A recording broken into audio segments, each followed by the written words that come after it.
পাষাণে যদি ঘটনা অঙ্কিত হইত, তবে কতদিনকার কত কথা আমার সোপানে সোপানে পাঠ করিতে পারিতে। পুরাতন কথা যদি শুনিতে চাও, তবে আমার এই ধাপে বইস, মনোযোগ দিয়া জলকল্লোলে কান পাতিয়া থাকো, বহুদিনকার কত বিস্মৃত কথা শুনিতে পাইবে। আমার আরেক দিনের কথা মনে পড়িতেছে, সেও ঠিক এইরূপ দিন। আশ্বিন মাস পড়িতে আর ২-৪ দিন বাকি আছে। ভোরের বেলায় অতি ঈষৎ মধুর নবীন শীতের বাতাস নিদ্রোত্থিতের দেহে নূতন প্রাণ আনিয়া দিতেছে। তরুপল্লব অমনি একটু একটু শিহরিয়া উঠিতেছে। ভরা গঙ্গা আমার চারিটি মাত্র ধাপ জলের ওপরে জাগিয়া আছে। জলের সঙ্গে স্থলের সঙ্গে যেন গলাগলি। তীরে আম্র কাননের নিচে যেখানে কচুবন জন্মিয়াছে, সেখান পর্যন্ত গঙ্গার জল গিয়াছে। নদীর ওই বাঁকের কাছে ৩টে পুরাতন ইটের পাঁজা চারিদিকে জলের মধ্যে জাগিয়া রহিয়াছে। জেলেদের যে নৌকোগুলি ডাঙার বাবলা গাছের গুঁড়ির সঙ্গে বাঁধা ছিল, সেগুলি প্রভাতে জোয়ারের জলে ভাসিয়া উঠিয়া টলমল করিতেছে। দুরন্ত যৌবান জোয়ারের জল রঙ্গ করিয়া তাহাদের দুই পাশে ছলছল আঘাত করিতেছে। তাহাদের কর্ণ ধরিয়া মধুর পরিহাসে নাড়া দিয়া যাইতেছে। ভরা গঙ্গার ওপরে শরৎ প্রভাতের যে রৌদ্র পড়িয়াছে, তাহা কাঁচা সোনার মতো রং, চাঁপা ফুলের মতো রং। রৌদ্রের এমন রং আর কোনো সময় দেখা যায় না। চড়ার ওপরে কাশবনের ওপরে রৌদ্র পড়িয়াছে। এখনও কাশফুল সব ফোটে নাই, ফটিতে আরম্ভ করিয়াছে মাত্র। রাম রাম বলিয়া মাঝিরা নৌকো খুলিয়া দিল। পাখিরা যেমন আলোতে পাখা মেলিয়া আনন্দে নীল আকাশে উড়িয়াছে, ছোট ছোট নৌকোগুলি তেমনি ছোট ছোট পাল ফুলাইয়া সূর্যকিরণে বাহির হইয়াছে। তাহাদের পাখি বলিয়া মনে হয়। তাহারা রাজহাঁসের মতো জলে ভাসিতেছে, কিন্তু আনন্দে পাখা দুটি আকাশে ছড়াইয়া দিয়াছে। ভট্টাচার্য মহাশয় ঠিক নিয়মিত সময় কোষাকুষি লইয়া স্নান করিতে আসিয়াছেন। মেয়েরা ২-১ জন করিয়া জল লইতে আসিয়াছে। সে বড় বেশি দিনের কথা নহে, তোমাদের অনেক দিন বলিয়া মনে হইতে পারে, কিন্তু আমার মনে হইতেছে এই সেই দিনের কথা। আমার দিনগুলি কিনা গঙ্গার স্রোতের উপর খেলাইতে খেলাইতে ভাসিয়া যায়। বহু কাল ধরিয়া স্থিরভাবে তাহাই দেখিতেছি। এই জন্যে সময় বড় দীর্ঘ বলিয়া মনে হয় না। আমার দিনের আলো, রাত্রের ছায়া প্রতিদিন গঙ্গার উপরে পড়ে, আবার প্রতিদিন গঙ্গার উপর হইতে মুছিয়া যায়। কোথাও তাহাদের ছবি রাখিয়া যায় না। সেই জন্যে যদিও আমাকে বৃদ্ধের মতো দেখিতে হইয়াছে, আমার হৃদয় চিরকাল নবীন। বহু বৎসরের স্মৃতির শৈবাল ভারে আচ্ছন্ন হইয়া আমার সূর্যকিরণ মারা পড়ে নাই। দৈবাত একটা ছিন্ন শৈবাল ভাসিয়া আসিয়া গায়ে লাগিয়া থাকে, আবার স্রোতে ভাসিয়া যায়। তাই বলিয়া যে কিছু নাই এমন বলিতে পারি না। যেখানে গঙ্গার স্রোত পৌঁছয় না, সেখানে আমার ছিদ্রে ছিদ্রে যে লতাগুল্ম শৈবাল জন্মিয়াছে, তাহারাই আমার পুরাতনের সাক্ষী। তাহারাই পুরাতনকালকে স্নেহপাশে বাঁধিয়া চিরদিন শ্যামল মধুর, চিরদিন নূতন করিয়া রাখিয়াছে। গঙ্গা প্রতিদিন আমার কাছে হইতে এক এক ধাপ সরিয়া যাইতেছেন। আমিও এক এক ধাপ করিয়া পুরাতন হইতেছি। চক্রবর্তীদের বাড়ির ওই যে বৃদ্ধা স্নান করিয়া নামাবলী গায়ে কাঁপিতে কাঁপিতে মালা জপিতে জপিতে বাড়ি ফিরিয়া যাইতেছেন, উহার মাতামহী তখন এতটুকু ছিল। আমার মনে আছে, তাহার এক খেলা ছিল, সে প্রত্যহ একটা ঘৃতকুমারীর পাতা গঙ্গার জলে ভাসাইয়া দিত। আমার দক্ষিণ বাহুর কাছে একটা পাকের মতো ছিল, সেইখানে পাতাটা ক্রমাগত ঘুরিয়া ঘুরিয়া বেড়াইত। সে কলসি রাখিয়া দাঁড়াইয়া তাহাই দেখিত। যখন দেখিয়াম কিছুদিন বাদে সেই মেয়েটিই আবার ডাগর হইয়া উঠিয়া তাহার নিজের একটি মেয়ে সঙ্গে লইয়া জল লইতে আসিল, সে মেয়েও আবার বড় হইল। বালিকারা জল ছুড়িয়া দোড়ন্তপনা করিলে তিনিও আবার তাহাদিগকে শাসন করিতেন ও ভদ্রজিত ব্যবহার শিক্ষা দিতেন। তখন আমার সেই ঘৃতকুমারীর নৌকা ভাসানো মনে পড়িত ও বড় কৌতুক বোধ হইত। যে কথাটা বলিব মনে করি, সে আর আসে না। একটা কথা বলিতে বলিতে স্রোতে আরেকটা কথা ভাসিয়া আসে, কথা আসে, কথা যায়, ধরিয়া রাখিতে পারি না। কেবল এক একটা কাহিনী সেই ঘৃতকুমারীর নৌকাগুলির মতো পাকে পড়িয়া অবিশ্রাম ফিরিয়া ফিরিয়া আসে। তেমনি একটা কাহিনী তাহার পোষরা লইয়া আজ আমার কাছে ফিরিয়া ফিরিয়া বেড়াইতেছে। কখন ডোবে, পাতাটুকুরি মতো সে অতি ছোট, তাহাতে বেশি কিছু নাই, দুটি খেলার ফুল আছে। তাহাকে ডুবিতে দেখিলে কোমলপ্রাণা বালিকা কেবলমাত্র একটি দীর্ঘ নিঃশ্বাস ফেলিয়া বাড়ি ফিরিয়া যাইবে। মন্দিরের পাশে যেখানে ওই গোসাইঁদের গোয়াল ঘরের বেড়া দেখিতেছ, ওইখানে একটা বাবলা গাছ ছিল। তাহারই তলায় সপ্তাহে একদিন করিয়া হাট বসিত। তখনও গোসাইঁরা এখানে বসতি করে নাই। যেখানে তাহাদের চণ্ডী মণ্ডপ পড়িয়াছে, ওইখানে একটা গোলপাতার ছাউনি ছিল মাত্র। এই যে অশ্বত্থ গাছ আজ আমার পঞ্জরে পঞ্জরে বাহু প্রসারণ করিয়া সুবিকট সুদীর্ঘ কঠিন অঙ্গুলি জালের ন্যায় শিকড়গুলির দ্বারা আমার বিদীর্ণ পাষাণ প্রাণ মুঠা করিয়া রাখিয়াছে, এ তখন এতটুকু একটুখানি চারা ছিল মাত্র।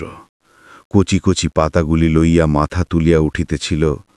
রৌদ্র উঠিলে ইহার পাতার ছায়াগুলি আমার ওপর সমস্ত দিন ধরিয়া খেলা করিত। ইহার নবীন শিকড়গুলি শিশুর অঙ্গুলির ন্যায় আমার বুকের কাছে কিলবিল করিত। কেহ ইহার একটি পাতা ছিঁড়িলে আমার ব্যথা বাজিত।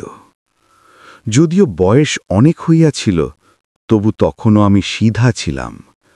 আজ যেমন মেরুদণ্ড ভাঙিয়া অষ্টাবক্রের মতো বাঁকিয়া চুরিয়া গিয়াছি, গভীর ত্রিবলী রেখার মতো সহস্র জায়গায় ফাটল ধরিয়াছে। আমার গর্ভের মধ্যে বিশ্বের ভেঁক তাহাদের শীতকালের সুদীর্ঘ নিদ্রার আয়োজন করিতেছে। তখন আমার সে দশা ছিল না। কেবল আমার বাম বাহুর বাইরের দিকে দুইখানি ইটের অভাব ছিল। সেই গর্তটির মধ্যে একটা ফিঙে বাসা করিয়াছিল। ভোরের বেলায় যখন সে উসুখুসু করিয়া জাগিয়া উঠিত, মৎস্যপুচ্ছের ন্যায় তাহার জোড়া পুচ্ছ ২-৪ বার দ্রুত নাচাইয়া শীষ দিয়া আকাশে উড়িয়া যাইত, তখন জানিতাম কুসুমের ঘাটে আসিবার সময় হইয়াছে। যে মেয়েটির কথা বলিতেছি, ঘাটের অন্যান্য মেয়েরা তাহাকে কুসুম বলিয়া ডাকিত। বোধ করি কুসুমই তাহার নাম হইবে। জলের উপরে যখন কুসুমের ছোট ছায়াটি পড়িত, তখন আমার সাধ হইত সে ছায়াটি যদি ধরিয়া রাখিতে পারি, সে ছায়াটি যদি আমার পাষাণে বাঁধিয়া রাখিতে পারি। এমনই তাহার একটি মাধুরী ছিল। সে যখন আমার পাষাণের উপর পা ফেলিত ও তাহার ৪ গাছি মল বাজিতে থাকিত, তখন আমার শৈবাল গুল্মগুলি যেন পুলকিত হইয়া উঠে।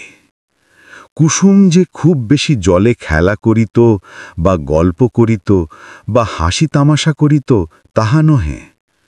তথাপি আশ্চর্য এই, তাহার যত সঙ্গিনী এমন আর কাহারও নয়।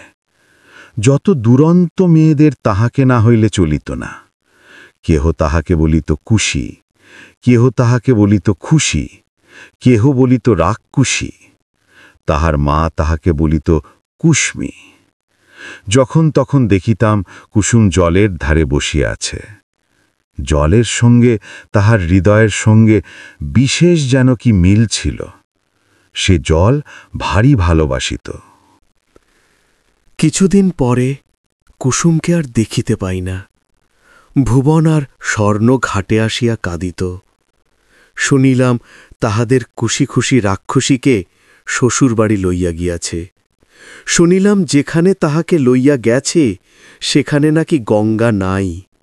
সেখানে আবার কারা সব নূতন লোক, নূতন ঘরবাড়ি, নূতন পদঘাট।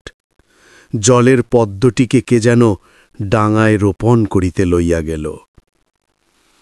ক্রমে কুসুমের কথা একরকম ভুলিয়াই গেছি। ১ বছর হইয়া গেছে। ঘাটের মেয়েরা কুসুমের গল্প বড় করে না। একদিন সন্ধ্যার সময় বহুকালের পরিচিত পায়ের স্পর্শে সহসা যেন চমক লাগিল। মনে হইল যেন কুসুমের পা। তাহাই বটে। কিন্তু সে পায়ে আর মল বাজিতেছে না, সে পায়ের সে সঙ্গীত নাই। কুসুমের পায়ের স্পর্শ ও মলের শব্দ চিরকাল একত্র অনুভব করিয়া আসিতেছি। আজ সহসা সেই মলের শব্দটি না শুনিতে পাইয়া সন্ধ্যাবেলাকার জলের কল্লোল কেমন বিষণ্ণ শুনাইতে লাগিল। আম্রবনের মধ্যে পাতা ঝরঝর করিয়া বাতাস কেমন হাহা করিয়া উঠিল। কুসুম বিধবা হইয়াছে। শুনিলাম তাহার স্বামী বিদেশে চাকরি করিত। 2-1 দিন ছাড়া স্বামীর সহিত সাক্ষাৎই হয় নাই। পত্রযোগে বৈধব্যের সংবাদ পাইয়া 8 বৎসর বয়সে মাথার সিঁদুর মুছিয়া গায়ের গহনা ফেলিয়া আবার তাহার দেশে সেই গঙ্গার ধারে ফিরিয়া আসিয়াছে। কিন্তু তাহার সঙ্গিনীরাও বড় কেউ নাই। ভুবন, স্বর্ণ, অমলা শ্বশুর ঘর করিতে গিয়াছে। কেবল শরৎ আছে, কিন্তু শুনিতেছি অগ্রহায়ণ মাসে তাহারও বিবাহ হইয়া যাইবে।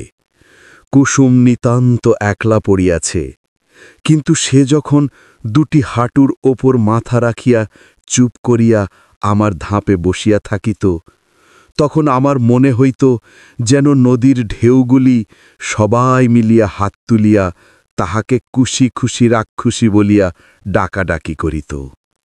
বর্ষার আরম্ভে গঙ্গা যেমন প্রতিদিন দেখিতে দেখিতে ভরিয়া উঠে, কুসুম তেমনি দেখিতে দেখিতে প্রতিদিন সৌন্দর্যে যৌবনে ভরিয়া উঠিতে লাগিল।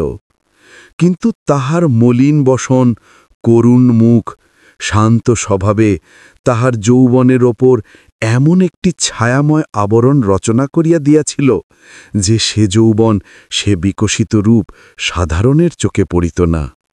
কুসুম যে বড় হইয়াছে এ যেন কেহ দেখিতে পাইত না। আমি তো পাইতাম না। আমি কুসুমকে বালিকার চেয়ে বড় কখনো দেখি নাই। তাহার মল ছিল না বটে, কিন্তু সে যখন চলিত আমি সেই মলের শব্দ শুনিতে পাইতাম। এমনি করিয়া 10 বৎসর কাটিয়া গেল। গায়ের লোকেরা কেহ জানিতে পারিলই না। এই আজ যেমন দেখিতেছ, সে বৎসরও ভাদ্র মাসের শেষাশেষি এমন একদিন আসিয়াছিল। তোমাদের প্রপিতামহীরা সেদিন সকালে উঠিয়া এমনইতর মধুর সূর্যের আলো দেখিতে পাইয়াছিলেন। তাহারা যখন এতখানি ঘোমটা টানিয়া কলসি তুলিয়া লইয়া আমার উপরে প্রভাতের আলো আরও আলোময় করিবার জন্য গাছপালার মধ্য দিয়ে, গ্রামের উঁচু নিচু রাস্তার ভিতর দিয়ে গল্প করিতে করিতে চলিয়া আসিতেন, তখন তোমাদের সম্ভাবনাও তাহাদের মনের এক পার্শ্বে উদিত হইত না। তোমরা যেমন ঠিক মনে করিতে পারো না, তোমাদের দিদিমারাও সত্য সত্যই একদিন খেলা করিয়া বেড়াইতেন। আজকার দিন যেমন সত্য, যেমন জীবন্ত, সেদিনও ঠিক তেমনি সত্য ছিল। তোমাদের মতো তরুণ হৃদয়খানি লইয়া সুখে দুঃখে তাহারাও তোমাদেরই মতো টনমল করিয়া দুলিয়াছেন। তেমনি আজকার এই শরতের দিন তাহারা হীন, তাহাদের সুখ দুঃখের স্মৃতি লেশমাত্রহীন। আজকার এই শরতের সূর্যকরোজ্জ্বল আনন্দচ্ছবি তাহাদের কল্পনার নিকটে তদপেক্ষাও অগোচর ছিল। সেদিন ভোর হইতে প্রথম উত্তরের বাতাস অল্প অল্প করিয়া বহিতে আরম্ভ করিয়া ফুটন্ত বাবলা ফুলগুলি আমার উপরে একাধটা উড়াইয়া ফেলিতেছিল। আমার পাষাণের উপরে একটু একটু শিশিরের রেখা পড়িয়াছিল।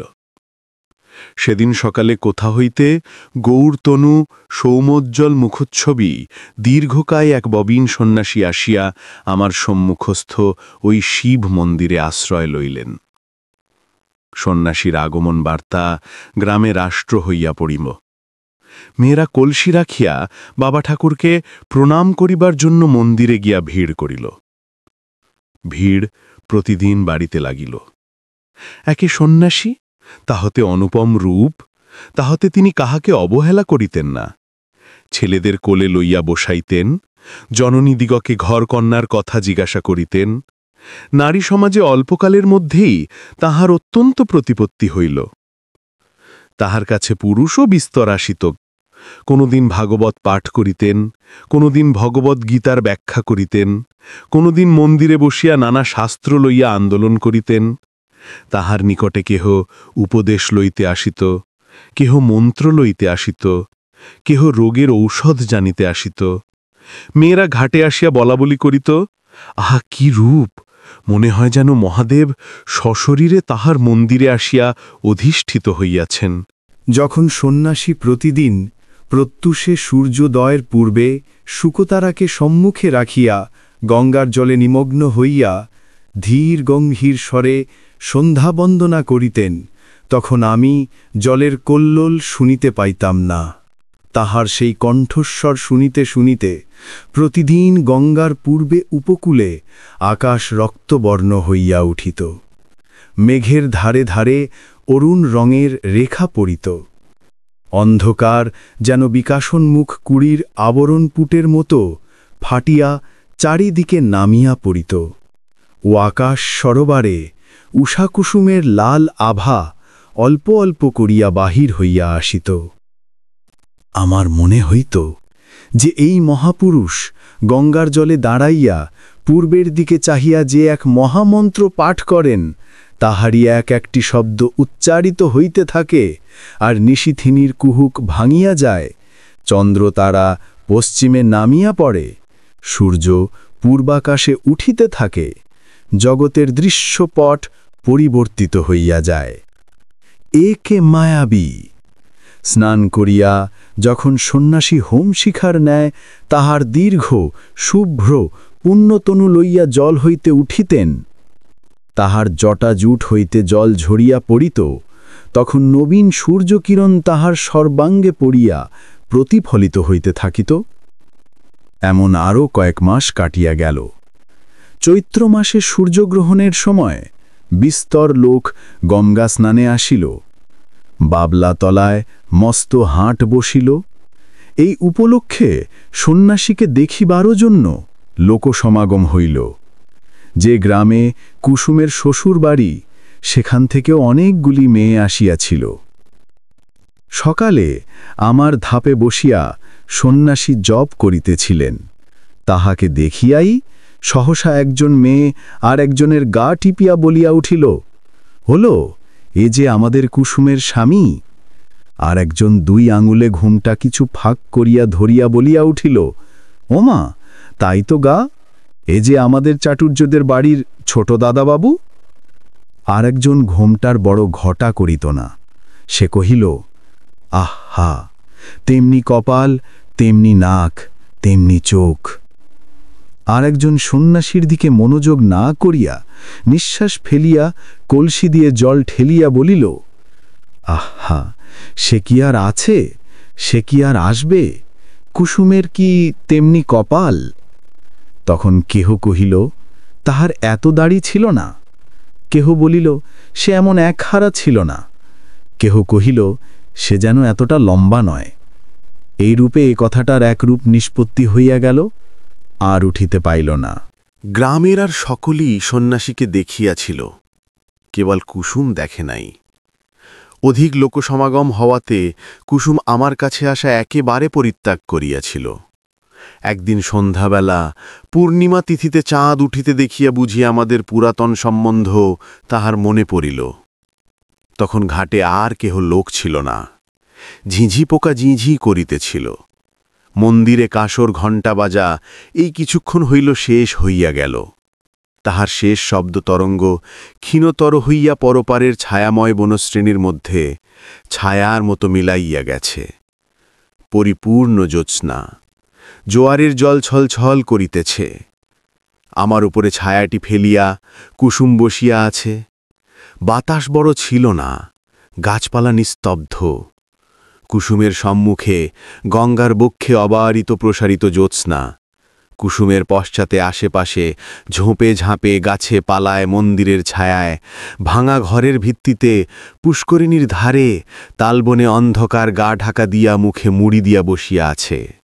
ছাতিম গাছের শাখায় বাদুড় ঝুলিতেছে। মন্দিরের চূড়ায় বসিয়া পেচক কাঁদিয়া উঠিতেছে। লোকালয়ের কাছে শৃগালের ঊর্ধ্ব চিৎকার ঝুনি উঠিল ও থামিয়া গেল। সন্ন্যাসী ধীরে ধীরে মন্দিরের ভিতর হইতে বাহির হইয়া আসিলেন। ঘাটে আসিয়া 2-1 সোপান নামিয়া একাকিনী রমণীকে দেখিয়া ফিরিয়া যাইবেন মনে করিতেছেন, এমন সময় সহসা কুসুম মুখ তুলিয়া পশ্চাতে চাহিয়া দেখিল, তাহার মাথার উপর হইতে কাপড় পড়িয়া গেল। ঊর্ধ্বমুখ ফুটন্ত ফুলের ওপরে যেমন জ্যোৎস্না পড়ে, মুখ তুলিতেই কুসুমের মুখের ওপর তেমনি জ্যোৎস্না পড়িল। সেই মুহূর্তেই উভয়ের দেখা হইল, যেন চেনাশোনা হইল, মনে হইল যেন পূর্বজন্মের পরিচয় ছিল। মাথার ওপর দিয়া পেচক ডাকিয়া চলিয়া গেল। শব্দে সচকিত হইয়া আত্মসংবরণ করিয়া কুসুম মাথার কাপড় তুলিয়া দিল, উঠিয়া সন্ন্যাসীর পায়ের কাছে লুটাইয়া প্রণাম করিল। সন্ন্যাসী আশীর্বাদ করিয়া তাহাকে জিজ্ঞাসা করিলেন, তোমার নাম কি? কুসুম কহিল, আমার নাম কুসুম। সে রাত্রে আর কোনো কথা হইল না। কুসুমের ঘর খুব কাছেই ছিল। কুসুম ধীরে ধীরে চলিয়া গেল। সে রাত্রে সন্ন্যাসী অনেকক্ষণ পর্যন্ত আমার সোপানে বসিয়াছিলেন। অবশেষে যখন পূর্বের চাঁদ পশ্চিমে আসিল, সন্ন্যাসীর পশ্চাতের ছায়া সম্মুখে আসিয়া পড়িল, তখন তিনি মন্দিরে গিয়া প্রবেশ করিলেন। তাহার পরদিন হইতে আমি দেখিতাম কুসুম প্রত্যহ আসিয়া সন্ন্যাসীর পদধূলি লইয়া যাইত। সন্ন্যাসী যখন শাস্ত্র ব্যাখ্যা করিতেন, তখন সে একধারে দাঁড়াইয়া শুনিত। সন্ন্যাসী প্রাতসন্ধ্যা সমাপন করিয়া কুসুমকে ডাকিয়া তাহাকে ধর্মের কথা বলিতেন। সব কথা সে কি বুঝতে পারিত, কিন্তু অত্যন্ত মনোযোগের সহিত সে চুপ করিয়া শুনিত। সন্ন্যাসী তাহাকে যেমন উপদেশ করিতেন, সে অবিকল তাহাই পালন করিত। প্রত্যহ সে মন্দিরের কাজ করিত, দেবসেবায় আলস্য করিত না, পূজার ফুল তুলিত, গঙ্গা হইতে জলা তুলিয়া মন্দির ধৌত করিত। সন্ন্যাসী তাহাকে যে সকল কথা বলিয়া দিতেন, আমার সোপানে বসিয়া সে তাহাই ভাবিত। ধীরে ধীরে তাহার যেন দৃষ্টি প্রসারিত হইয়া গেল, হৃদয় উদ্ঘাটিত হইয়া গেল। সে যাহা দেখে নাই তাহা দেখিতে লাগিল, যাহা শোনে নাই তাহা শুনিতে লাগিল। তাহার প্রশান্ত মুখে যে একটি ম্লান ছায়া ছিল, তাহা দূর হইয়া গেল। সে যখন ভক্তিভরে প্রভাতে সন্ন্যাসীর পায়ের কাছে লুটাইয়া পড়িত, তখন তাহাকে দেবতার নিকটে উৎসর্গীকৃত শিশির ধৌত পূজার ফুলের মতো দেখাইত। একটি সুবিমল প্রফুল্লতা তাহার সর্বশরীর আলো করিয়া তুলিল। শীতকালের এই অবসান সময়ে শীতের বাতাস বয়, আবার এক একদিন সন্ধ্যাবেলায় সহসা দক্ষিণ হইতে বসন্তের বাতাস দিতে থাকে। আকাশে হিমের ভাব একেবারে দূর হইয়া যায়। অনেক দিন পরে গ্রামের মধ্যে বাঁশি বাজিয়া উঠে, গানের শব্দ শুনিতে পাওয়া যায়। মাঝিরা স্রোতে নৌকা ভাসাইয়া দাঁড় বন্ধ করিয়া শ্যামের গান গাহিতে থাকে। শাখা হইতে শাখান্তরে পাখিরা সহসা পরম উল্লাসে উত্তর প্রত্যুত্তর করিতে আরম্ভ করে। সময়টা এইরূপ আসিয়াছে। বসন্তের বাতাস লাগিয়া আমার পাষাণ হৃদয়ের মধ্যে অল্পে অল্পে যেন যৌবনের সঞ্চার হইতেছে। আমার প্রাণের ভিতরকার সেই নবযৌবনোচ্ছ্বাস আকর্ষণ করিয়াই যেন আমার লতাগুল্মগুলি দেখিতে দেখিতে ফুলে ফুলে একেবারে বিকশিত হইয়া উঠিতেছে। এ সময়ে কুসুমকে আর দেখিতে পাই না। কিছুদিন হইতে সে আর মন্দিরেও আসে না, ঘাটেও আসে না, সন্ন্যাসীর কাছে তাহাকে আর দেখা যায় না। ইতিমধ্যে কি হইল আমি কিছুই জানিতে পারি নাই।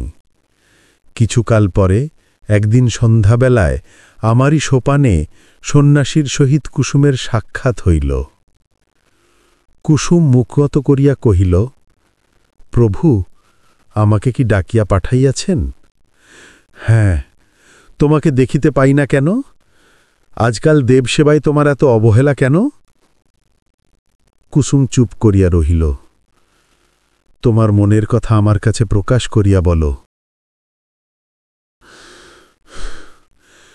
কুসুম ঈষৎ মুখ ফিরাইয়া কহিল, প্রভু, আমি পাপীয়সী, সেই জন্যেই এই অবহেলা। সন্ন্যাসী অত্যন্ত স্নেহপূর্ণ স্বরে বলিলেন, কুসুম, তোমার হৃদয়ে অশান্তি উপস্থিত হইয়াছে, আমি তাহা বুঝিতে পারিয়াছি। কুসুম যেন চমকিয়া উঠিল। সে হয়তো মনে করিল সন্ন্যাসী কতটা না জানি বুঝিয়াছেন। তাহার চোখে অল্পে অল্পে জল ভরিয়া আসিল। সে সেইখানে বসিয়া পড়িল। মুখে আঁচল ঢাকিয়া সোপানে সন্ন্যাসীর পায়ের কাছে বসিয়া কাঁদিতে লাগিল। সন্ন্যাসী কিছু দূরে সরিয়া গিয়া কহিলেন, তোমার অশান্তির কথা আমাকে সমস্ত ব্যক্ত করিয়া বলো, আমি তোমাকে শান্তির পথ দেখাইয়া দিব। কুসুম অটল ভক্তির স্বরে কহিল, কিন্তু মাঝে মাঝে থামিল, মাঝে মাঝে কথা বাড়িয়া গেল। আপনি আদেশ করেন তো অবশ্য বলিব, তবে আমি ভালো করিয়া বলিতে পারিব না। কিন্তু আপনি বোধ করি মনে মনে সকলই জানিতেছেন। প্রভু, আমি একজনকে দেবতার মতো ভক্তি করিতাম, আমি তাহাকে পূজা করিতাম। সেই আনন্দে আমার হৃদয় পরিপূর্ণ হইয়াছিল। কিন্তু একদিনে রাত্রে স্বপ্নে দেখিলাম যেন তিনি আমার হৃদয়ের স্বামী। কোথায় যেন একটি বকুল বনে বসিয়া তাহার বাম হস্তে আমার দক্ষিণ হস্ত লইয়া আমাকে তিনি প্রেমের কথা বলিতেছেন। এ ঘটনা আমার কিছুই অসম্ভব, কিছুই আশ্চর্য মনে হইল না। স্বপ্ন ভাঙিয়া গেল, তবু স্বপ্নের ঘোর ভাঙিল না। তাহার পরদিন যখন তাহাকে দেখিলাম, আর পূর্বের মতো দেখিলাম না। মনে সেই স্বপ্নের ছবি উদয় হইতে লাগিল। ভয়ে দূরে পলাইলাম, কিন্তু সে ছবি আমার সঙ্গে সঙ্গে রহিল। সেই অবধির হৃদয়ের অশান্তি আর দূর হয় না, আমার সমস্ত অন্ধকার হইয়া গেছে। যখন কুসুম অশ্রু মুছিয়া মুছিয়া এই কথাগুলি বলিতেছিল, তখন আমি অনুভব করিতেছিলাম সন্ন্যাসী সবলে তাহার দক্ষিণ পদতল দিয়া আমার পাষাণ চাপিয়াছিলেন। কুসুমের কথা শেষ হইলে সন্ন্যাসী বলিলেন, যাকে স্বপ্ন দেখিয়াছ সে কে বলিতে হইবে। কুসুম জোড় হাতে কহিল, তাহা বলিতে পারিব না। সন্ন্যাসী কহিলেন, তোমার মঙ্গলের জন্য জিজ্ঞাসা করিতেছি, সে কে স্পষ্ট করিয়া বলো। কুসুম সবলে নিজের কোমল হাত দুটি পীড়ন করিয়া হাত জোড় করিয়া বলিল, নিতান্ত সে কথা বলিতেই হইবে। সন্ন্যাসী কহিলেন, হ্যাঁ, বলিতেই হইবে। কুসুম তৎক্ষণাৎ বলিয়া উঠিল, প্রভু, সে তুমি। যেমনই তাহার নিজের কথা নিজের কানে গিয়া পৌঁছিল, অমনি সে মূর্ছিত হইয়া আমার কঠিন কোলে পড়িয়া গেল। সন্ন্যাসী প্রস্তরের মূর্তির মতো দাঁড়াইয়া রহিলেন। যখন মূর্ছা ভাঙিয়া কুসুম উঠিয়া বসিল, তখন সন্ন্যাসী ধীরে ধীরে কহিলেন, তুমি আমার সকল কথাই পালন করিয়াছ, আরেকটি কথা বলিব, পালন করিতে হইবে। আমি আজই এখান হইতে চলিলাম, আমার সঙ্গে তোমার দেখা না হয়, আমাকে তোমার ভুলিতে হইবে। বলো, এই সাধনা করিবে। কুসুম উঠিয়া দাঁড়াইয়া সন্ন্যাসীর মুখের পানে চাহিয়া ধীর স্বরে কহিল, প্রভু, তাই হইবে। সন্ন্যাসী কহিলেন, তবে আমি চলিলাম। কুসুম আর কিছু না বলিয়া তাহাকে প্রণাম করিল, তাহার পায়ের ধুলা মাথায় তুলিয়া লইল। সন্ন্যাসী চলিয়া গেলেন। কুসুম কহিল, তিনি আদেশ করিয়া গিয়াছেন, তাহাকে ভুলিতে হইবে। বলিয়া ধীরে ধীরে গঙ্গার জলে নামিল। এতটুকু বেলা হইতে সে এই জলের ধারে কাটাইয়াছে। শ্রান্তের সময়ে এই জল যদি হাত বাড়াইয়া তাকে কোলে করিয়া না লইবে, তবে আর কে লইবে? চাঁদ অস্ত গেল, রাত্রি ঘোর অন্ধকার হইল। জলের শব্দ শুনিতে পাইলাম, আর কিছু বুঝিতে পারিলাম না। অন্ধকারে বাতাস হু হু করিতে লাগিল। পাশে তিলমাত্র কিছু দেখা যায় বলিয়া সে যেন ফুঁ দিয়ে আকাশের তারাগুলিকে নিভাইয়া দিতে চায়। আমার কোলে যে খেলা করিত, সে আজ তাহার খেলা সমাপন করিয়া আমার কোল হইতে কোথায় সরিয়া গেল জানিতে পারিলাম না।